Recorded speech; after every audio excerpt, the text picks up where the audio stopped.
Hey, it's me, Vicky Marie. Good morning, good afternoon, or good evening, wherever you are in this crazy world we're living in.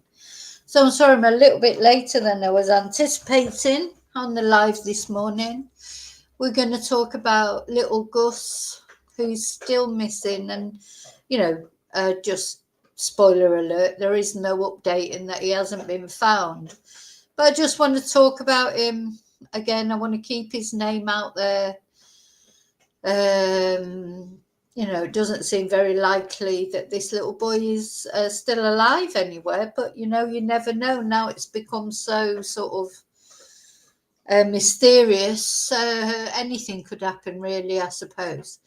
Now, I won't be able to stay on as long. I don't think that I thought I was going to. I had a lot of plans for today. You should sometimes, the best laid plans. But I've got terrible something wrong with my wrist. I have no idea what it is. I know the other day if you watch my channel regularly, the other day when I took my dogs out, they got their leads all wrapped up around each other and around my wrist, etc. And I've had a little pain in my wrist since then. But yesterday, really, it was nothing. And then as the day went on, by the time I went to bed, I couldn't sleep. I was in so much pain. And that's how it is today. It's excruciating pain. And, I think I've got quite a high threshold to pain, really. I think most women have. But it's really odd because it's sort of here on my wrist and then it goes up my arm. And anyway, so I've done the usual sort of internet doctoring like we do these days. Could be carpal tunnel syndrome. It could be arthritis. I mean, I do suffer from arthritis and it has been colder lately, but I've never had anything like this. It could be tendonitis. I think, did I actually fracture it? Because the pain, I've never known a pain like it. And there's like a center there where it's really, really painful. And then it emanates up the arm. So I'm like a total demic this morning. It's so painful and it goes right up to the ends of my fingers and very, very painful, and it's hard to find relief for it. I don't know sort of what position to put it in. Anyway, I'm probably going to have to give in eventually and go to the doctor. I hate going to the doctor. I can't even remember the last time I went, but we'll see how it goes. I did find fished out this is like a deep heat type thing, and I've put that on there. I've taken an ibuprofen. I think I did so I put my ibuprofen out to take, and then I couldn't remember if I'd taken it or not. Ah dear, so I'll probably take another one anyway. So probably better to take two than not take any, because it's very, very, it's the pain. Oh my goodness. You know what it's like, pain. Some people live in constant pain, don't they, day in, day out. And it's only when you get something like this with real, we've all got our little aches and pains, well, certainly as you get to my age. But this is like excruciating pain. It's just like, and you can't think straight. So just to let you know that. So if I look sort of strange as I'm doing this video, I'll probably always look strange. That's why. So I've got to... So it says rest as well. I'm not good at resting, and of course, clicking the mouse. That's right. So that was another thing there. It said it could be repetitive strain injury, clicking. So I don't understand why yesterday morning it was just a nickel. And then by the time the evening came, it was excruciating pain. And it seems to be getting worse all the time. So I don't know. Sorry, my coffee's a little bit hot there. Anyway, I hope you're all well. But the thing is, we're here to talk about Gus and this story of this little boy. It's so very sad, isn't it? Where is this boy? Where is he? He can't just disappear into thin air. And anyway, so we're going to keep talking about Gus every couple of days until there is some sort of breakthrough. my heart goes out to Gus's family. Then, of course, they're getting a lot of shade thrown at them, aren't they? Because they're so private in what's going on, and people, when there's a void of information, people fill it in, don't they? And we're going to look at what we're going to do today is we're going to read an article in the Daily Mail. Now, the Daily Mail is really fastened onto this case, and then we're going to watch a video again, a reporter from the Daily Mail, and they're very sort of they're doing all the things that they always accuse social media of doing, like casting shade, etc. But they do have information that doesn't seem to be available, in another channel. So let's just have a little recap of what happened. Oh, well, first of all, let me say, I shouldn't have moved my hand so quick there. Let me say thank you to everyone for liking, for subscribing, for sharing. Very special thank you to my members. Last night was the members live where we talked about all sorts of things. Special thank you to those of you buy Ko-Fis or send super stickers, etc. But most of all, just thank you for watching and liking. Please remember to press like on the video. And thank you for caring about this little boy who really, there's not much we can do, from wherever, because this has happened in Yunta in Australia, in the quite a desolate sort of area, a sheep shearing station out there that another publication was saying he's now up for sale, but I can't see that they're going to sell it, are they, before Gus has been found? But these are all the rumours that are flying around at the moment. And this little boy Gus, he lived there with his two grandparents. Let me just say hello first of all. Sorry, because of the pain and everything, I'm not working right. I don't work right at the best of times. Hello, lovely lurkers. Thank you for watching. I hope you're all well. Hello to lovely replay crew. And let's come in the chat and just see who's here before I get into the blurb about Gus. Hi, Angel. Hi, Adriana. Does it look swollen? That's interesting you say that, because I was looking at it and thinking, does it look swollen? And it looks a bit red at the moment because I've just put that deep heat stuff on that sort of makes it go hot, doesn't it? Does it feel better? I don't know. I don't understand why it's because I was thinking that. I thought, God, have I fractured my wrist? Because obviously that needs, an X-ray, etc.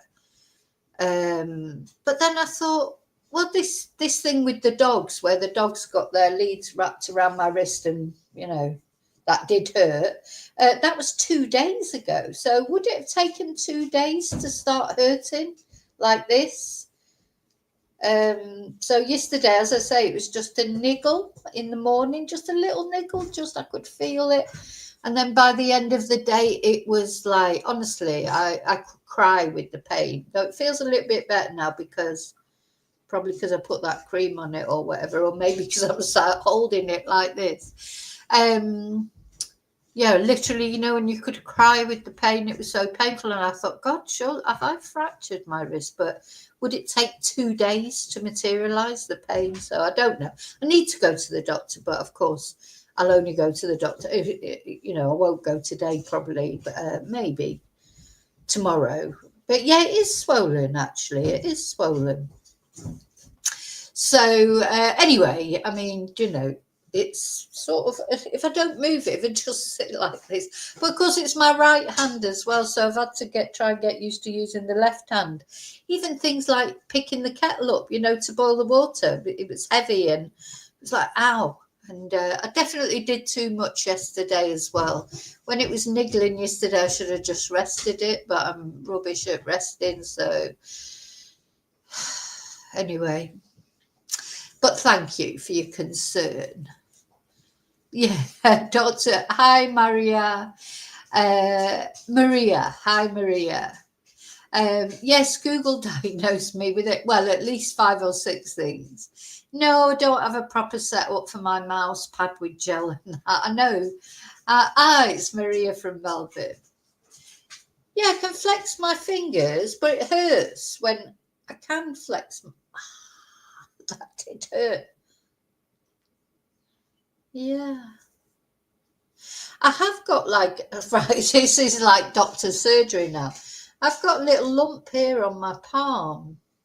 So I think it's carpal tunnel, personally. I think that's what it is. Because, and you know when I think it stems from ages ago. I don't know, those of you watch my channel on a regular basis. When number one, some pushed me out of the way to save the dogs, and I fell on the floor, and I put my hand out to stop myself from falling. I think that's when it all stems from, personally. But now I can't have fractured my wrist all that time ago, and it's only just started bothering me. But of course, cold weather doesn't help. It has been cold lately. Yes, it's all your fault, isn't it? It's the big dog. It's everything's her fault. So yeah. Anyway, we'll see how it goes. We'll see how it goes. There are worse things. There are worse things. You know, I could be looking for my 4-year-old son. You know, in the outback. So that could be. You know, there's always worse things, isn't there? So yeah, little Gus. So there he was one Saturday evening, playing in the sand pit outside the home, and his grandma, and I'll get confused with the grandmas because he's got two grandmas, because one of his grandmas is a trans woman who transitioned quite a few years ago, and that is Josie. And then, but then his other Gma, Shannon. So although Josie transitioned to be a woman, Shannon, her wife, you know, and who she had her children with, they stayed together. You know, I don't know if that's in a romantic context, or maybe they just stayed together for the convenience of it. A lot of people stay together for the convenience of it, don't they? Because, you know, it's better than having to move out and get another place to live, etc.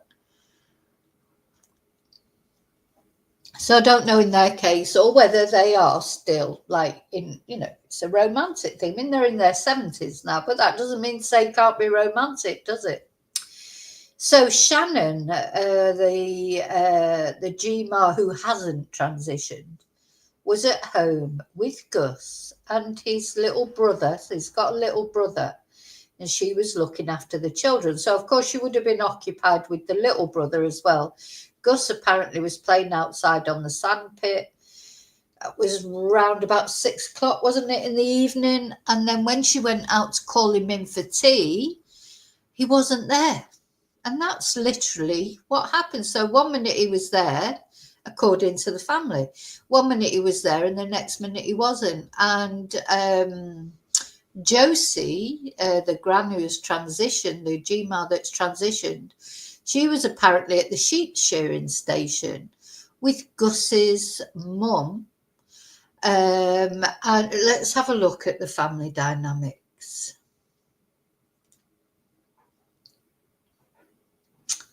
Let's have a look.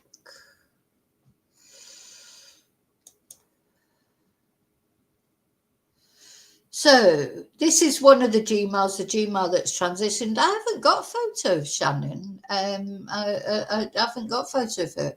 Gus, of course, this is the dad, Josh, and this is the mum. And her name, the mum's name escapes me for the moment, but I'll find it in a moment, unless anybody in chat can remember offhand what a mum is. So they've got this unconventional relationship, in the sense of they're still together. Gus's mum and dad are still together, but they live separately because apparently, but again, you know, this is, you know, who knows what's really going on in their private lives, but that what everyone is saying is that Josh had a few conflicts with Josie. And so he's moved out, and he's doing up a property about 2 hours away with the intention, supposedly, of eventually moving the children in there, and his wife, of course. So and then when you think about it, as these ladies are getting older, Josie and Shannon, why would, I think the thing is, living in a place like that might be better, when you're younger. But I think as you get older, don't you need to be near a hospital, near facilities? You don't. Having said that, if you see Josie, the photo that we'll see a photo of Josie, because of course the Daily Mail went round there, and Josie, this Gma, got really angry and came out with a shotgun, didn't she? And she does look in robust health, I've got to say. I mean, she's very muscly, very, she's not a little frail old grandma. So, but yeah, it's a very lonely place to live, I would imagine. But then they're all there as a family. So, thing is, it's difficult to get a head around because, I don't come from that environment. I was born in Manchester. I've always lived in a city, and where I live now is in a Spanish village. I've never lived in a remote property like that. I don't feel that I would like it, but then they're used to it because that's the community that they come from, isn't it? So it's a whole different sort of ball game, really. But anyway, so that's the family dynamics. You've got the mum living there with her two mums, really. She's got two mums now, rather than a mother and a father, hasn't she? Because Josie's transitioned. And Gus has two grandmas. And it was the transition grandma, Josie, that was off at the sheep shearing station with mum. And it was, Shannon that was at the house looking after Gus and his sibling. And that's when Gus literally, in the space of half an hour, according to her, disappeared into thin air. So since then, there's been all these searches. There's been cadaver dogs. The dam has been drained and searched. The only trace that has been found of Gus, supposedly, is that single boot print that the police said probably was Gus's boot print. But that's it, just one boot print. It all, you can see why people are thinking it seems strange, because it is strange, really. I mean, it is a very strange disappearance. And then, of course, the family have been very private. It took quite a few days before they even released a photo of Gus. And now, of course, it's been said, when was Gus actually last seen by anyone other than the family? So as far as the public know, which doesn't mean to say that it's true, of course, the police may know differently.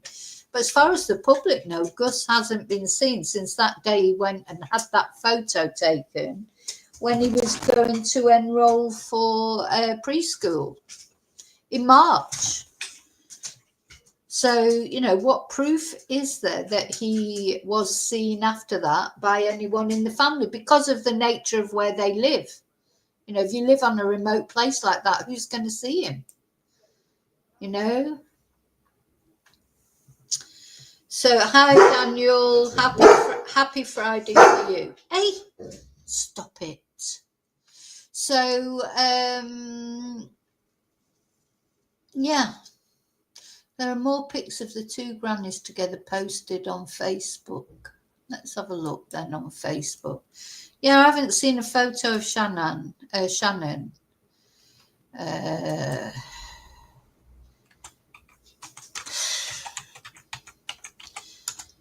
So it's unconventional, isn't it? Unconventional family, but what family is conventional these days?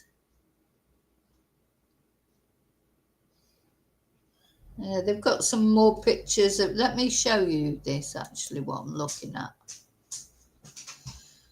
Oh, so I should have moved the mouse over to the other side so I could use my other hand to press it. Very painful. Oh, so painful. So yeah, this is Gus's dad. So no offense, but he's not a young father, is he? I don't know how old he is, but he's not 20, is he? At the end of the day, and Gus is only 4. So yeah, maybe they had children late in life. Gus Lamont joins the state's haunting history of people vanishing without a trace. Well, when it's a desolate environment like that, people are more likely to disappear without trace, aren't they? Than it's difficult. It's in a city. Oh, there you go. In a city, it's difficult for someone to disappear because there's CCTV and things like that. But of course, in this sort of environment, there is no CCTV. These pictures, meeting sparks, local rumours about the family's next move. Now, working on a mysterious plan. No, I don't believe in all that rubbish. But and save that picture.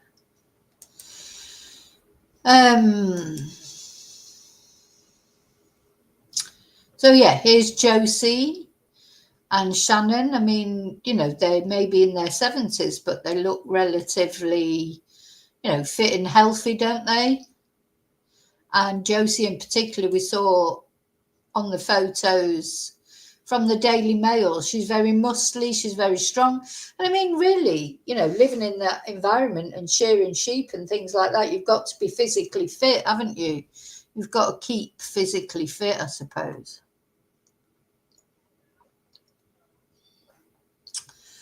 What have we got here? Theories dividing Australia. Well, the thing is, nobody knows. Nobody. Oh, look at that picture. That's lovely, isn't it? So there's the mum with the 2 kids. That's a little chubster, isn't he? Bless him. Yeah. Little Gus. Where is this boy? I'm going to save that one as well. Where is this little boy?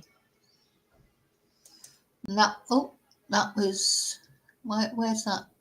Oh, what happened there? Press the wrong thing. That was when Phoebe Bishop's mum gets sent a message to them, bless. Now, Phoebe, unfortunately, was found deceased, but at least she was found. At least the mum knows what's happened to her. And the people that are thought to have done something to Phoebe are going to be charged. Well, they've been charged. They're going to be tried, aren't they?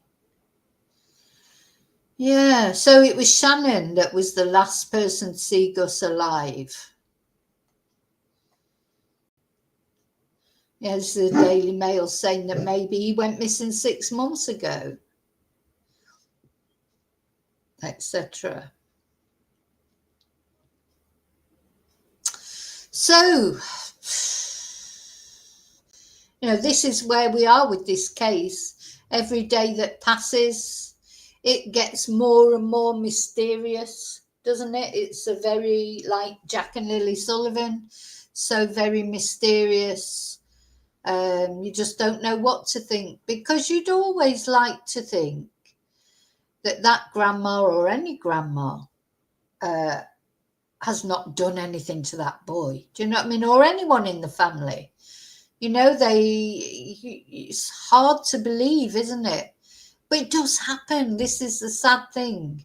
Unfortunately, it does happen that families do things to children, or children have accidents and families cover them up.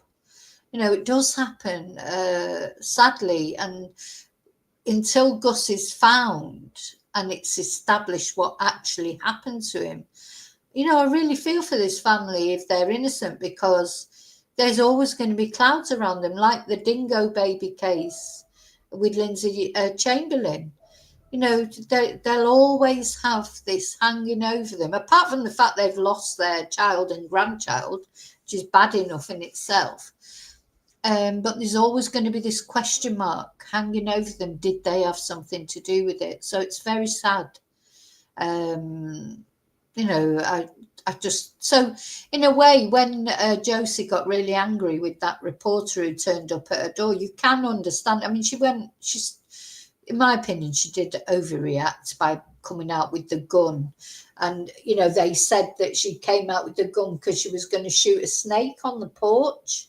But she shouldn't have come out with the gun, whether she was shooting a snake on the porch or not. When she went to talk to that male reporter, which must be really irritating when people are just turning up at your door and you're going, she's going through enough stress with her grandson being missing. And I get that, I get all that, but she sort of played into that reporter's hands, really, because she gave the Daily Mail a story to run with. Whereas if she would have put the gun down somewhere before she came out, and maybe she would have shouted at the reporter, but not brandishing a pump action shotgun. So unfortunately, Josie, with her temper, she did play into that reporter's hands, didn't she? Which is a shame. Anyway, we're going to see that in the video that we're going to look at. Let's have a look at the article first. Let's see. Where's the article? I need to put some windows down. I've got too many windows open. Can't find the article because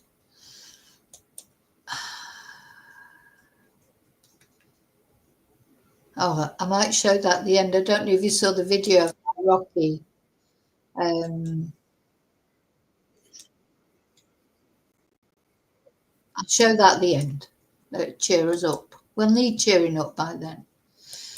So there it is. So let's find it on here. Sorry, my can't think straight with this wrist. Okay, so let's look at this article. And this is about the father. And again, it must be very irritating. You go out, you're getting in your car, and next minute the male reporter's there. The male reporter and the male photographer.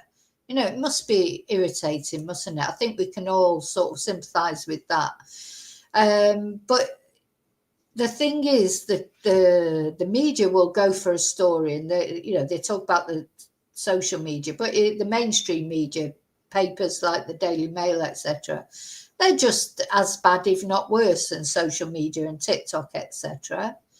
And if you don't give them a story, then they'll just go and get one, which you might think is wrong, but that's what they do. That is their job, to sell newspapers or to sell now a lot of it's online, isn't it? So they're selling their advertising online. That's what they do. That's their raison d'etre. They're always going to do that. So it might have been more sensible. They did a statement right in the beginning, didn't they? Through a friend. The family released a statement.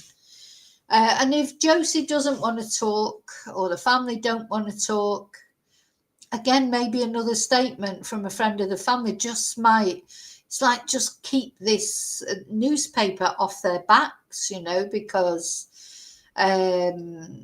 it's terrible, really, isn't it? Now, the fact is that an interesting thing is that Daily Mail reporter did rock up to the door, because we've been thinking, surely nobody would be able to get onto that property and whisk Gus away without anybody hearing a car or whatever.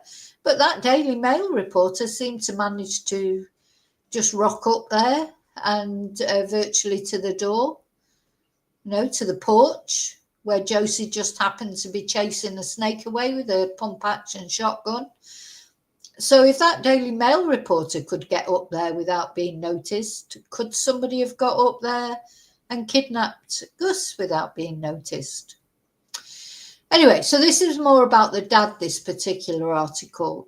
Dad of missing Gus Lamont is seen for the first time in 6 weeks as the unimaginable strain of the hunt for his 4-year-old son takes a brutal toll.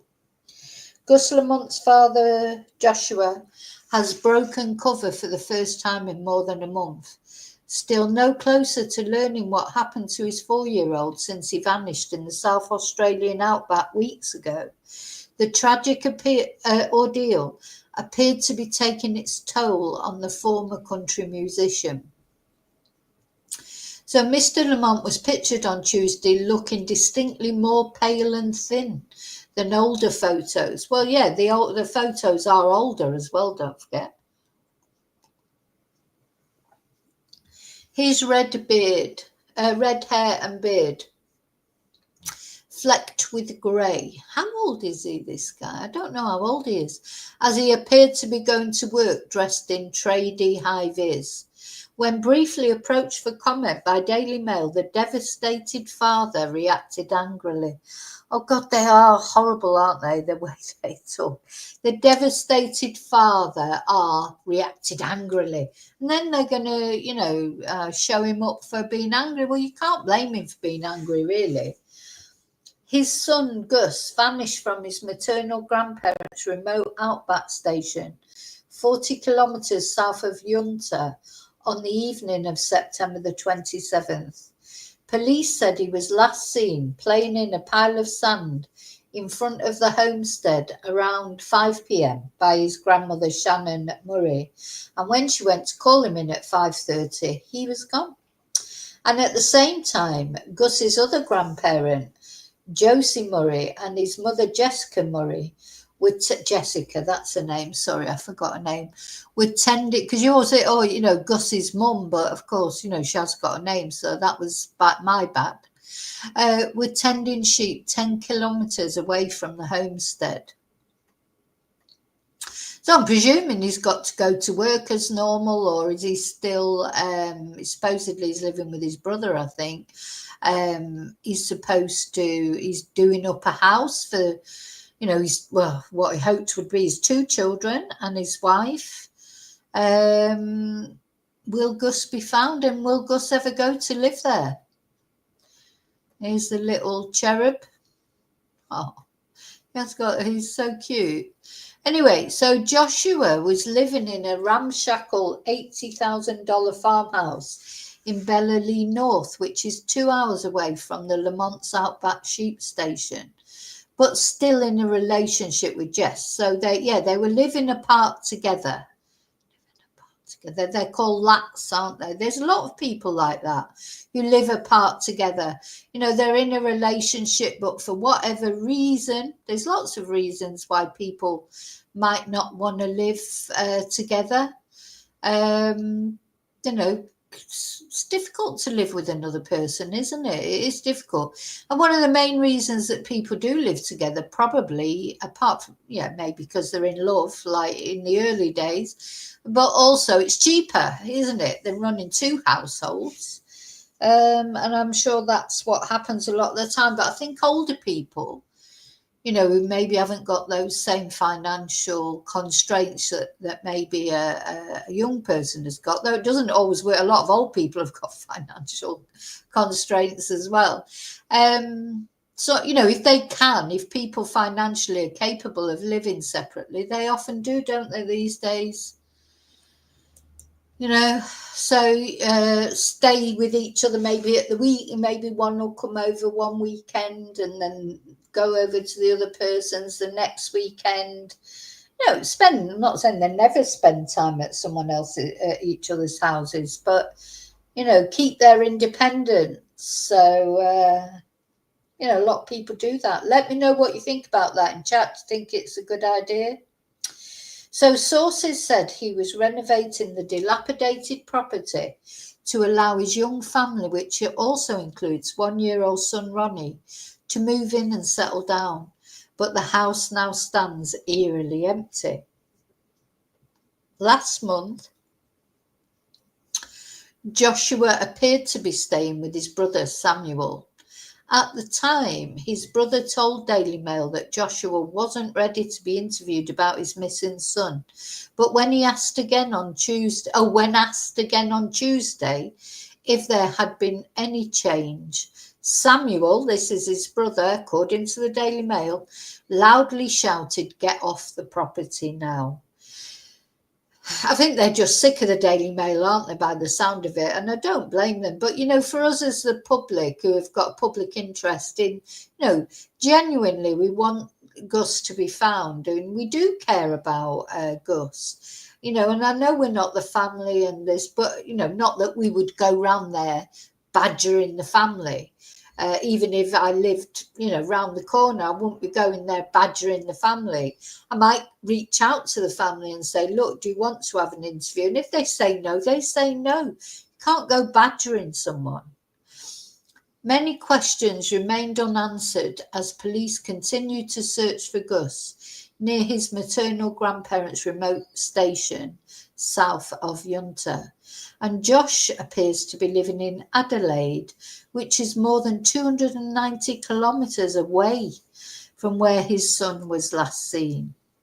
But of course, in that environment, that's not far, is it? We can't, it might be a 2-hour drive, but the people that live in these areas, 2-hour drive is nothing, probably. When I was in the UK, I always drove all halfway across the UK for work and everything. And you get, these distances are nothing really. And if you live somewhere like that, those distances are just the way it is, aren't they? So it won't seem that far away, in the context of where they live. So the Daily Mail understands he's staying in a home owned by Shannon and Josie. So according to the Daily Mail, or what they're saying that people have told them, is that he's living with his brother, but in a home owned by Shannon and Josie, the grandmas. Despite multiple sources recently claiming he didn't get on with Jess's parents. So, you know what? Who knows? So the Murrays have owned the property in Adelaide's northwestern suburbs since 2009, and it's now worth more than $1 million. Jessica has not been seen since Gus vanished on September the 27th. Yeah, the mother has sort of dropped out of sight. I'm not surprised. She's looking after her other child. It was widely understood that she remained at Oak Park Station, where she was living with her parents, Gus, and 1-year-old Ronnie, the other son she shares with Josh. However, a source close to Jess told Daily Mail exclusively that Yunta locals believe the grieving mother is in hiding. Well, that's pretty logical, really, isn't it, to be honest? Now, the thing about the Daily Mail is, of course, they'll be going around throwing money around trying to get people to give them a story, won't they? So the Daily Mail, they've got the money to do that. And people, money talks. So there'll be people out there, like it says, a source close to Jess. Well, Jess will have friends, and some people will sell their story, won't they? It's not suggested that any family members are involved in Gus's disappearance, and police say they believe the boy wandered off. Now, they keep sort of saying that, but then they do cast shade quite a lot on the family. She probably got the hell out of there in the weeks after it happened, or is staying with a neighbour, the source said. So they don't really know. They're just saying, they're speculating. Jessica is understood to have attended school locally before skipping year 12 and going straight to university. Family friends have described her as extremely bright, but also very shy.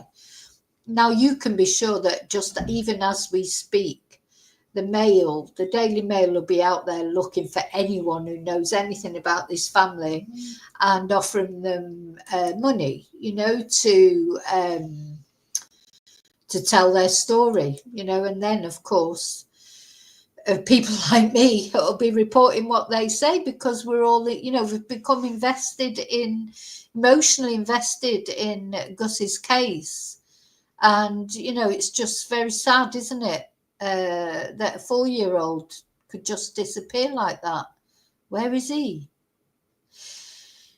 Friends of Josh's recently revealed he works as a handyman after years of touring the South Australian pub and rodeo scene as the frontman of country music band The Cut Snakes. The Cut Snakes. So, yeah, I hope they don't turn up on Josie's porch. We should get a shotgun out to them.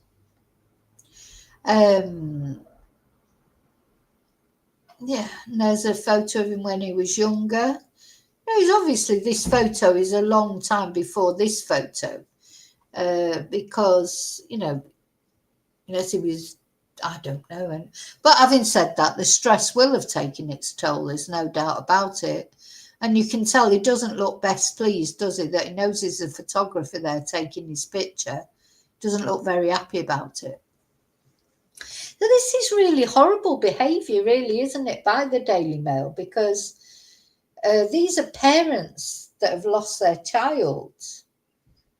Why are the Daily Mail sort of going at it? Surely, I know it's not against the law to take photos in public places, but to go badgering parents that have lost their child or grandparents, how are they even getting away with that? Or is there some shade to be cast?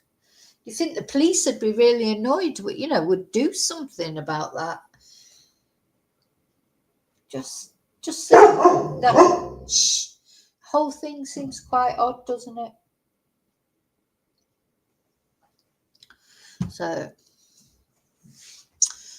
So friends said that the father, who works as a handyman, has taken his boy's disappearance extremely hard.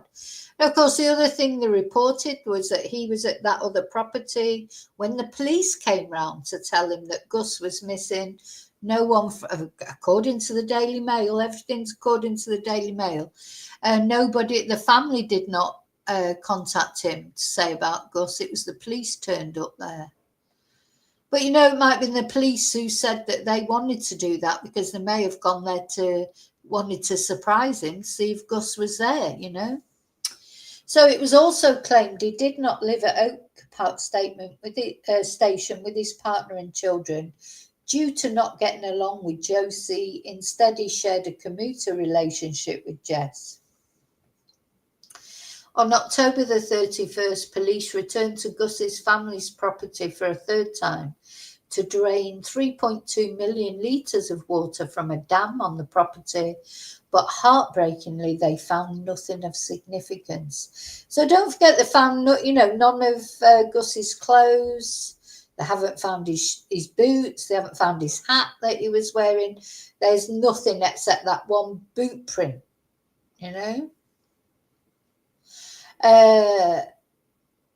So last week, South Australian Police Commissioner Grant Stevens revealed there had been independent reviews of their search for Gus. We've done a minimum of 2 reviews in relation to the searching exercise from the moment we were advised that Gus had gone missing. Peer reviews by experts who have taken an objective view of whether or not things could have gone differently. These reviews have identified opportunities to enhance what we've done, but there's been no criticism of the search effort, and they have not ruled out returning to Oak Park Station for a 4th search. We've been acting on the advice of survivability experts, doctors, medical staff in relation to how far Gus might travel and how long he would be able to survive without any support or assistance, he said. That was a factor that dictated how far we would search and how long. We're continuing to go back because we're still committed to recovering Gus. Notice they say recovering for the family, so everyone has some sense of closure in relation to what's occurred up in Yunta. Now, they've been saying for a while now, the police, haven't they, that as far as they're concerned, it is a recovery operation now, that, this little boy, he can't have survived, can he? If he wandered off his own account, look at that. Can't possibly have survived. But how far could he have gone? Some people say, no, he could have, he was toddlers can, I mean, he's not exactly a toddler, he's a little bit more than a toddler, I suppose. Yeah, but why would he? I don't believe that Gus would have run off. Don't know, something's befallen him relatively close, I think. Could have fallen down something, but see, it's so barren as well, isn't it? So barren. It seems inconceivable that they wouldn't have found his remains by now. If he had come to some misadventure, accident, how could they not have found him? It's not trees like in the Jack and Lily Sullivan case where it's woodland and that, and and they drained the dam. You just think, how could they not have found him in that area? It's very odd, isn't it? Oh, it makes your head hurt, doesn't it? But, of course, makes his family's head hurt more. They're the ones who are living with it every day. Okay, we're going to look at this little video again by the Daily Mail. I feel like I'm, practically a reporter for the Daily Mail at the moment. Nearly every time I talk about Gus, I'm showing something from the Daily Mail. But they do seem to be doing a lot with this case, more than other publications are doing. Or there are publications that do it and they put it behind a paywall and that. So, I'm not going to them. So the Daily Mail, for all their failings, they are on top of this. They're keeping an eye on this case. I do feel the badgering the family a bit, but there could be a reason for that. We don't know. So let's have a look at this video. Just better like the video.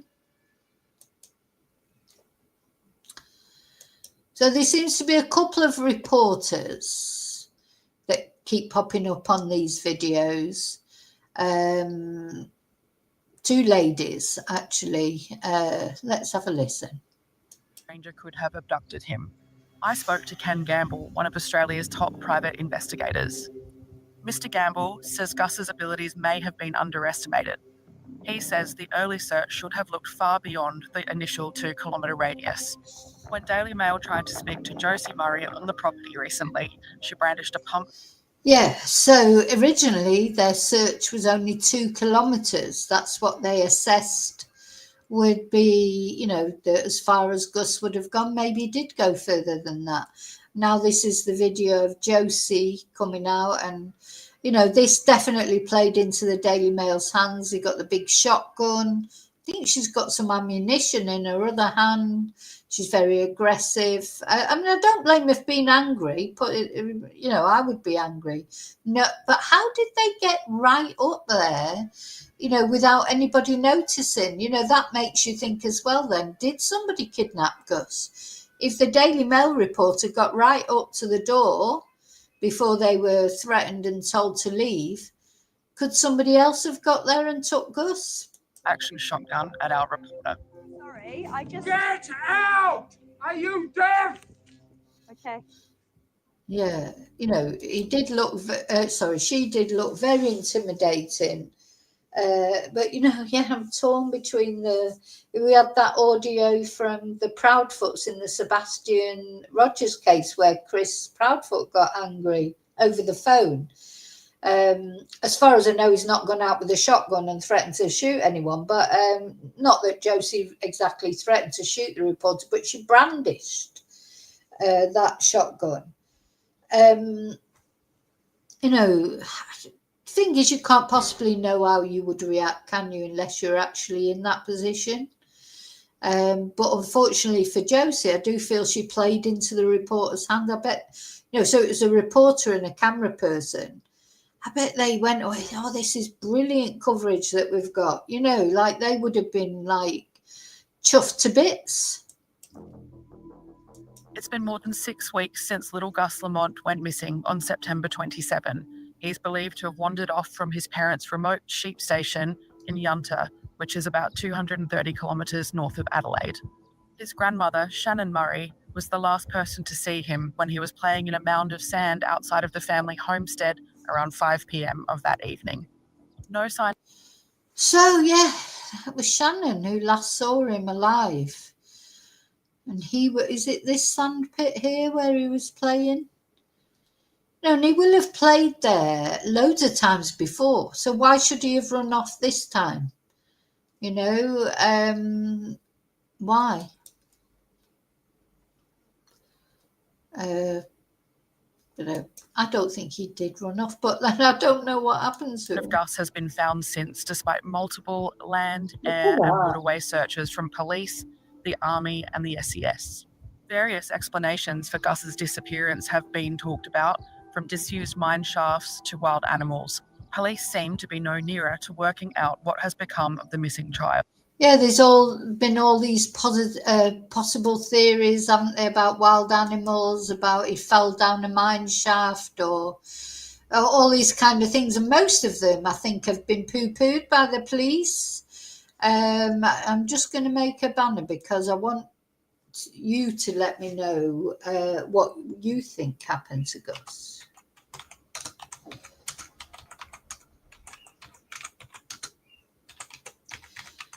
Oh, that hurts. Anyway, it feels a little bit better. I don't know if that deep heat stuff I put on it. For those who don't know, I've got a sore wrist. But actually typing's not doing me any favours.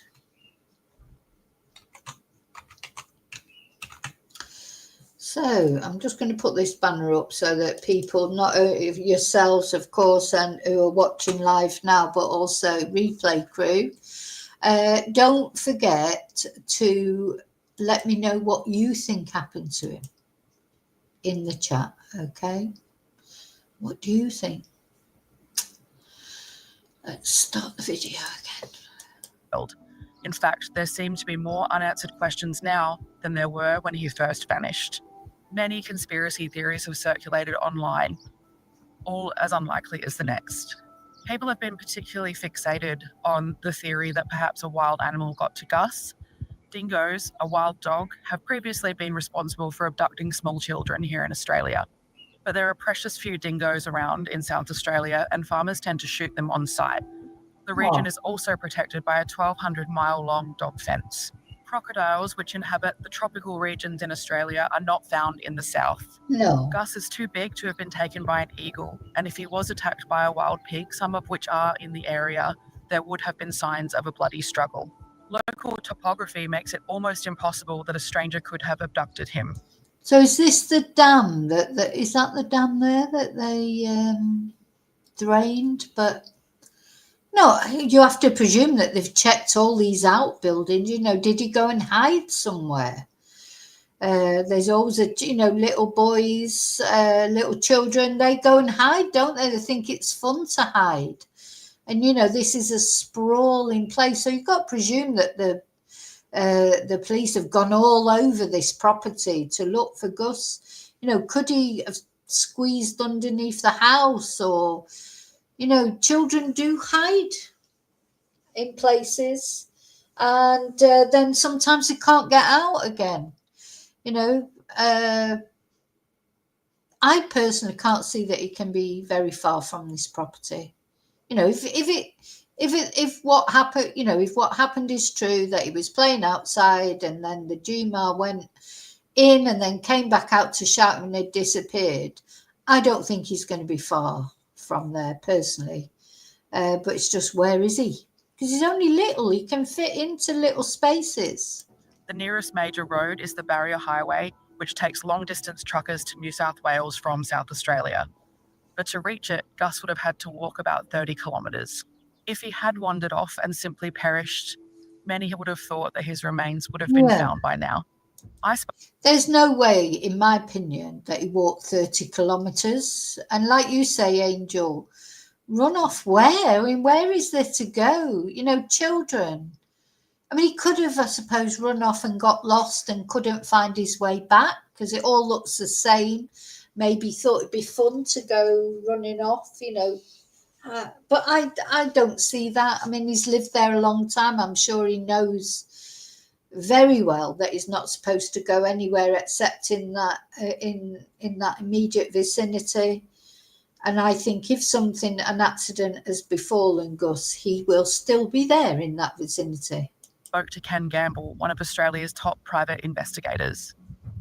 He has speculated where police may have gone wrong in their search for Gus.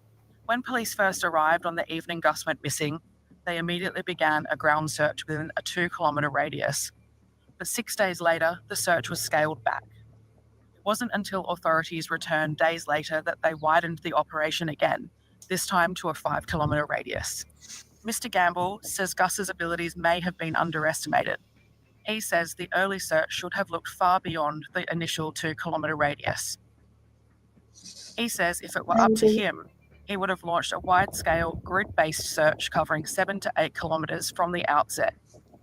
A massive sweep that could have captured any direction the little boy might have travelled. You would think in that terrain that there would be footprints if he had walked off, Mr. Gamble said, noting that the one lone footprint matching a boot Gus was thought to be wearing was discovered in the dust. It is unusual behaviour. Yeah, where are the footprints? Surely he's gone from the sandpit and there should be footprints at least showing what direction he went in. What is this one footprint miles away? It is strange, I think. The absence of footprints, but just one, that is, I think, is suspicious. It's almost like it was a plant, a bit like in the Jack and Lily Sullivan case. This is it. You end up, you just think, how can there only be one footprint? There's got to be other footprints, surely. So this guy says it's unusual behaviour for a child to just run off into the bush. It's not normal. But if he did go and do that, he could have gone in any direction and he could have gone a significant distance. I don't know. I don't agree with that, really. Yeah, for a child to just run off into the bush. It's not normal. But if he did go and do that, he could have gone in any direction and he could have gone a significant distance, he said.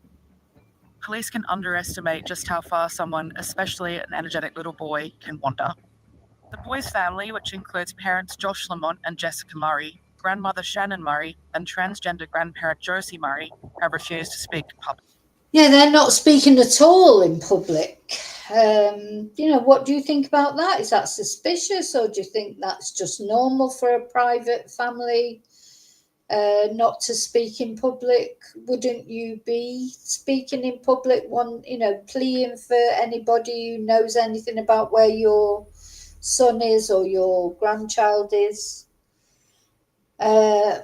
And I mean, the thing, now since they've started saying this about when was the last time Gus was seen before the family, or before, when did Josh last see Gus? Because they're saying that Gus disappeared that Saturday evening at round about 5:30 in the evening. I mean, how energetic would Gus be at 5:30 in the evening?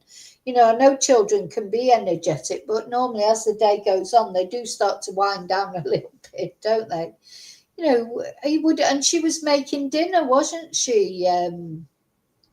Supposedly Shannon was making their dinner. Wasn't he hungry? God, you wouldn't, when my son was little, you wouldn't have prized him away from the house if he thought a meal was being cooked. Wouldn't Gus have been hungry and ready for his dinner? Why would he have run off? I don't believe he ran off. I honestly do not believe that he ran off, not on his own volition. Someone could have enticed him away, I suppose. But yeah, so, and what do you think? Do you think it is suspicious that the family don't want to talk at all? Or do you think they're just a private family because of their, they've got this unconventional family dynamics, I suppose? I would have think Josie would know that when this story sort of goes national, that she's going to get stick about being transgender, etc. Maybe that's why they went so private. Maybe they just are private. I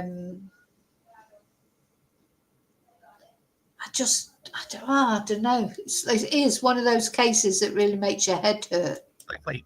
When Daily Mail tried to speak to Josie Murray on the property recently, she brandished a pump-action shotgun at our reporter.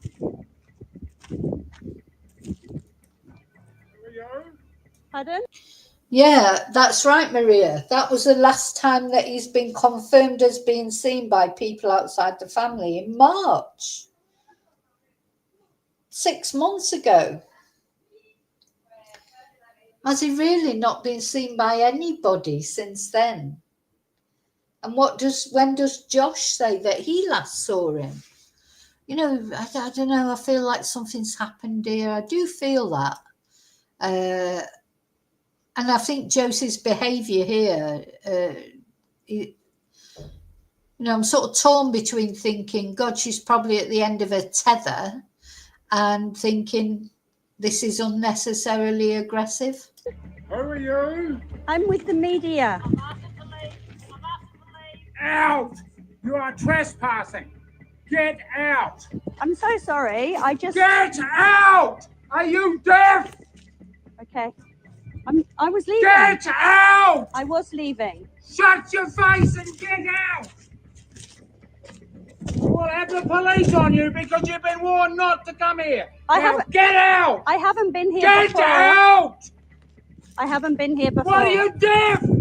Get out! Yeah, she reminds me a bit. If you listen to that audio we listened to, of the PI in the Sebastian Rogers case. God, she's still arguing with him, isn't she? Arguing with her, arguing with Josie. We've got no tact or diplomacy, haven't they? Really, what she should have said, I'm so sorry. Don't argue with them. At the end of the day, that's their property. As much as I don't agree with what Josie's done by coming out with the shotgun and that, it is her property. This reporter has gone to her property without any warning, and unfortunately, I think she has played into the reporter's hands because she gave the reporter a story, didn't she? Whereas if all she would have said was, sorry, I've got no comment, but please don't come back again. And, instead of getting angry, that reporter wouldn't have had a story, would they? But either Josie's got an anger problem in general, or maybe she just literally is at the end of her tether.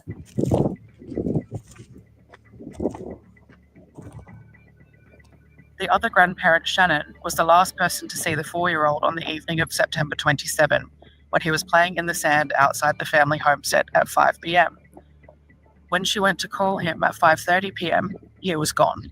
It has been speculated within the community near Yunta that the Murrays may now look to sell the Oak Park station. So, 30-minute interval. In 30 minutes, he was gone. I mean, of course, children can vanish in an instant. But not from there, I wouldn't say. What about all these places? Like, I'm sure they've been searched, but, you feel like you want to go there and search all the, I do think that children go and look out hiding places, don't they? Dens and things like that. Has Gus gone and hid somewhere and thought it was funny and then he couldn't get out? Was he mischievous? That's another thing we don't really know. Some children are much more mischievous and adventurous than others, aren't they? Some children wouldn't, my son was always very cautious. In that sense, I don't think he would have run off and hidden somewhere. But what I'd like to know more about what kind of child Gus was. Was he a mischievous child, or was he? They obviously felt comfortable letting him play outside on his own for half an hour, and I'm sure he'd done it a million times before. So why on this occasion? Did he disappear, or did he go and hide somewhere and then he couldn't get out? That has been in their family for generations, passed down through Shannon's family line. So look, they fished out these photos. I don't know who's who actually on that particular photo, but so this has been passed down over generations, she says, this sheep shearing station. So the thing is, they've always lived in this sort of environment, these people, this is their, it seems like very remote to us, but of course this is how they've always lived. It's believed the couple are in their 70s and their only child is Gus's mother, Jessica, who insiders say may not be able to carry on the family legacy after the trauma of losing her son. At the time that Gus vanished, Jessica's partner, Joshua Lamont, was at his own farmhouse in Ballaley North, around a 2-hour drive from Oak Park Station.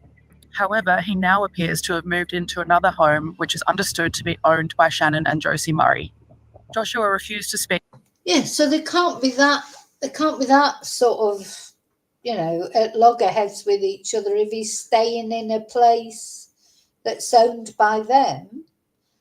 They must have some sort of relationship. And from what I could see, he was staying at the homestead in the weeks and months, whatever, leading up to it. He was staying there sometimes, but he had this other house that he was doing up, didn't he? And that's where he was when the police went round. So if Gus really did disappear on that particular day, wasn't anything to do with him. But did Gus disappear on that day? This is the question. When did Gus, is that true? That reminds me a little bit of the baby Harrow situation. There was Rebecca Harrow saying her baby had been kidnapped, abducted on that day by the Mexican, but now it turns out we don't even know, even now, when little Emmanuel was last seen and his body has never been found, even though his own father has been prosecuted for murder and convicted and sentenced. Little baby Emmanuel Harrow hasn't been found. So, you don't want to think that a father or a grandma or a mum could ever do anything wrong to their child. But, as well, accidents happen sometimes, It's a mystery, isn't it? To a Daily Mail reporter when approached on Tuesday. Jessica has not been seen since Gus vanished on September 27. It is understood that she remains at Oak Park Station with her 1-year-old son, Ronnie, who she also shares with Joshua. SA Police Chief Grant Stevens said that they would return to Oak Park Station for further searches and that they have not yet given up on...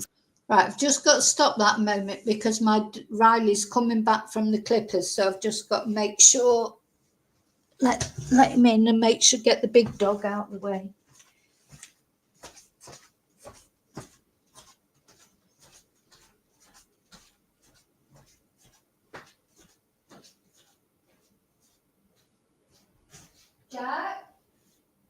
Jack, she's on her way round with Riley. She's coming now with Riley. So are you going to put her in your room for a minute? Oh, right, okay. All right.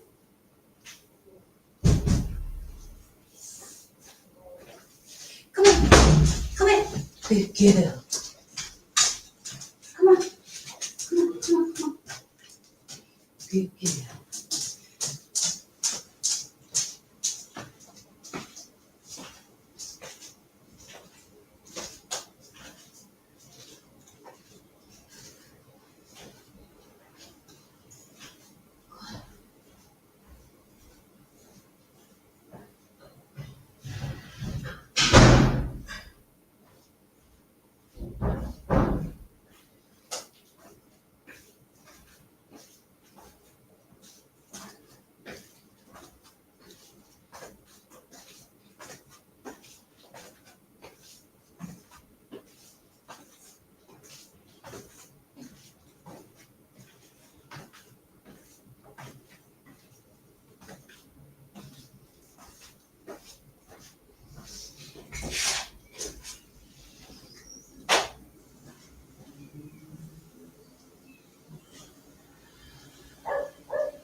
Okay, so Riley will be here in a minute, so I'm just going to put this video on to play, and I'll come back and where are we up to? I'll come back and comment on the last couple of minutes in a minute. Finding Gus.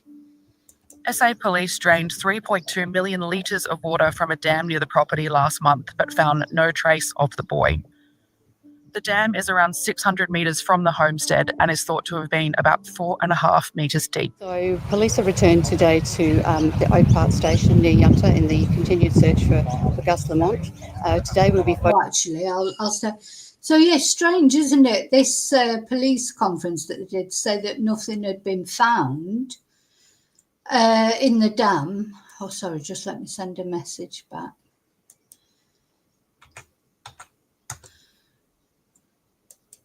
As she was talking, all the policemen were having a haircut in the background. It was quite interesting, but anyway. Focusing on draining a dam which is about 600 metres from the property. It's only about 4.5 metres deep. I stress the dam has already been searched by a water operations unit, but just out of a sense of thoroughness, we were going to drain the dam just to check where the low-lying areas amongst the vegetation. Right, I think she's here. One sec.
Still not here, but so she sent a message, said she's only got to come round the corner, so I can't relax now until she's here. But let's see.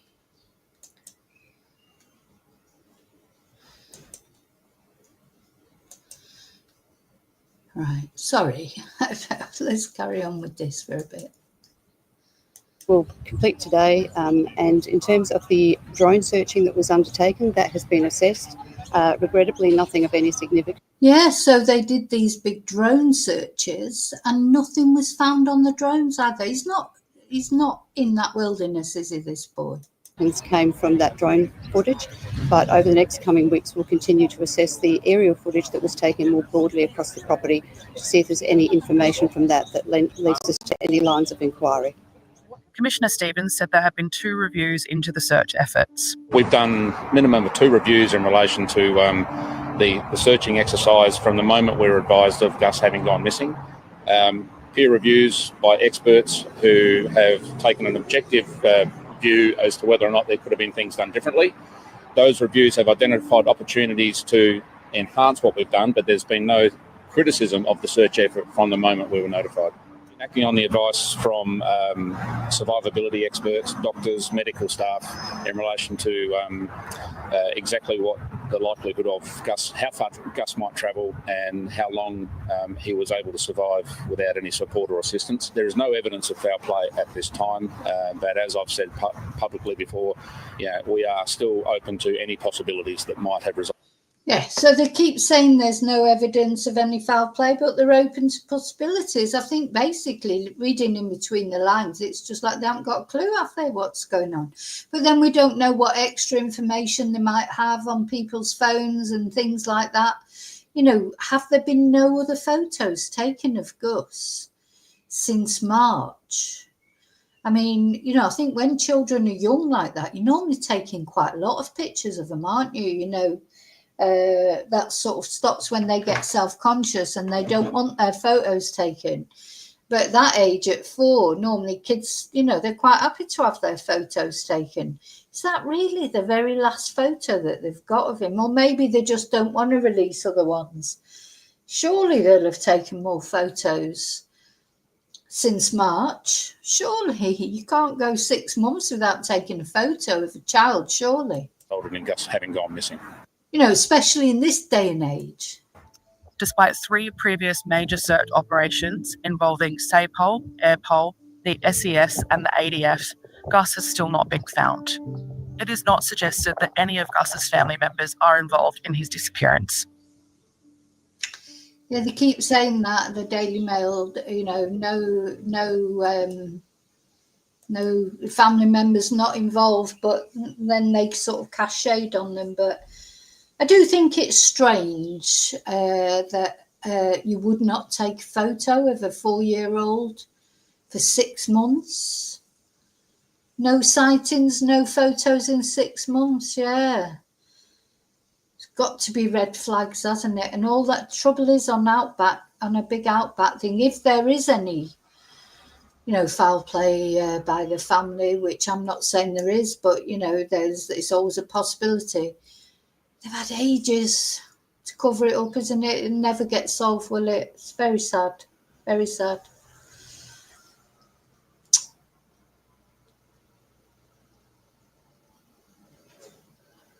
Right, I think that might, just one sec.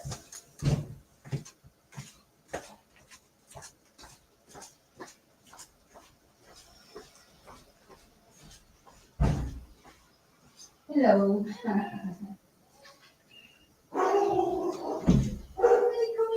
Okay, thanks, Vicky. Bye. Come here.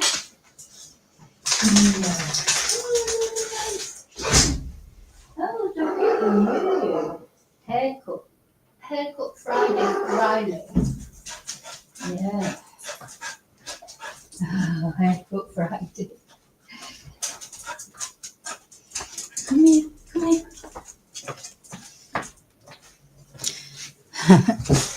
There you go. Riley's all clipped. He's all handsome. Come here. Come here. Let's have a look at you. No, I thought he normally comes and tries to video bomb, isn't he? But he's, don't know what he's doing. He's having a good run, sniff around. He's probably wondering where the other dog is. Come here. You're gonna come and say hello. Come on, up, D, up. No, don't want to come up. Just typical, isn't it? You know what I mean? It's like when you want him to come up, he doesn't want to come up. When I'm talking and what have you, and he's like scrabbling me and trying to come up. But when you're trying to get him to come up, he won't. One word from me, and these dogs do whatever they like. It's just, they're so... Oh, you're crying. Yeah, I'm going to take you up in a minute. You'll be wondering where the other dog is, and the other dog... Yeah, there's Rocky. Come here, poor thing. Okay, I'm going to wrap that up there. As I say, let me know what you think, as always. What has happened to this boy? You know, there are a lot of red flags. There are definitely red flags, but, you know, no one's been arrested. No one's been named as a suspect. You know, the police are still saying, you know, that there's no foul play, no evidence of foul play. But yeah, I think the no photos or sightings for 6 months is, this is what Riley looks like now, because he's just had his clip. Yeah, I'm going to have to go and put him upstairs. He's worrying where the other dog is. So I will see you really soon, as always, in the next video. Don't forget to hit the like, and if you're not subscribed, please subscribe. Press notifications. So if there ever, you know, if we do get any updates, I will be straight on to talk about it. So as I say, I was planning on doing a few lives today, but I don't know now what I'm going to do about my wrist. Feels a little bit better because I put the cream on and took an ibuprofen and that, and just, but I think I might have to rest it, but we'll see. Anyway, hope you have a great day or a great afternoon or a great evening. I'll see you really soon in the next video. And until then, as always, thank you so much, and may your God go with you. Bye. Oh, I'm on the wrong.